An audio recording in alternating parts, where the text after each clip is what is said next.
Imaginez, vous marchez dans une plaine sèche, quelque part il y a 1000, peut-être 2000 ans. Le sol est dur, craquelé par le soleil. Rien ne bouge, rien ne vit. Et soudain, votre pied heurte quelque chose.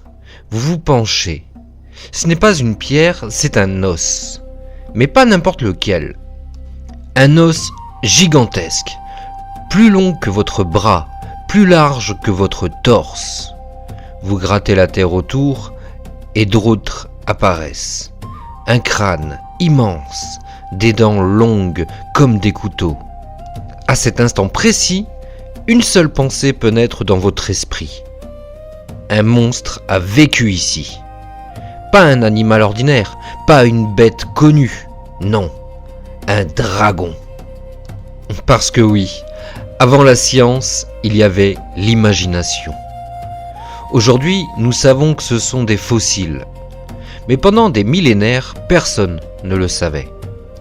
Lorsque des civilisations anciennes découvraient des os gigantesques, elles ne parlaient pas de dinosaures. Ce mot n'existait pas encore. Elles parlaient de monstres. Dans la Grèce antique, on raconte l'histoire du héros Bellérophon qui terrasse la chimère, une créature cracheuse de feu. Dans les montagnes d'Europe, des os étranges étaient régulièrement retrouvés dans des grottes. Et que faisait-on de ces os-là ? On les exposait, on les montrait, on racontait qu'ils appartenaient à des dragons vaincus par des héros. Parce que face à l'inconnu, l'esprit humain fabrique des sens. Et parfois, ce sens prend la forme d'une créature gigantesque. Et ce sont ces fossiles-là qui ont nourri les légendes. Prenons un exemple très concret. En Chine ancienne, les fossiles étaient connus depuis des siècles. Mais on ne les appelait pas encore fossiles, on les appelait os de dragon. On les réduisait en poudre et on les utilisait comme remède. Eh oui, des os vieux de millions d'années broyés pour soigner les maladies. Parce qu'aux yeux des anciens, ces os n'étaient pas morts. Ils appartenaient à des créatures mythiques. Et ce n'est pas tout. Dans certaines régions d'Europe, des crânes de mammouth ont été retrouvés. Le problème ? Le trou central du crâne, qui servait à la trompe, ressemblait étrangement à un orbite géant. Un œil unique. C'est probablement ainsi qu'est née une créature mythologique très célèbre, le cyclope. Un seul os peut changer une histoire entière. Mais il reste une question fascinante. Pourquoi les dragons crachaient-ils du feu ? Après tout, aucun animal réel ne le fait, ou presque. Certains chercheurs avancent une hypothèse intéressante.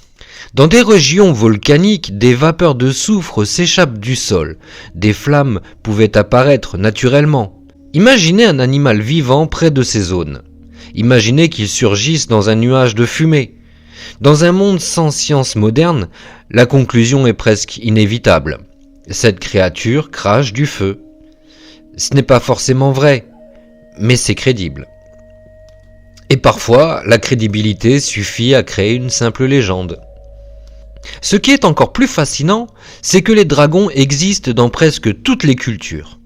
Mais ils ne sont pas identiques. En Europe, le dragon est une menace, une créature à tuer, un symbole du chaos. En Chine, le dragon est un protecteur, un gardien des rivières, un symbole de sagesse. Même créature, deux visions opposées, mais alors pourquoi ? Parce que le dragon n'est pas un animal, c'est une idée que chaque civilisation façonne selon ses peurs et même selon ses rêves. Et il y a une chose qu'il faut reconnaître, c'est que nous les humains, on adore les monstres. Il y a une raison profonde pour laquelle ces créatures nous fascinent. Notre cerveau est programmé pour détecter le danger. Une silhouette étrange, un bruit inhabituel, un os incompréhensible, tout devient une menace potentielle. Et pour survivre, il vaut mieux imaginer le pire. Un animal inconnu ? Non, un monstre, un dragon.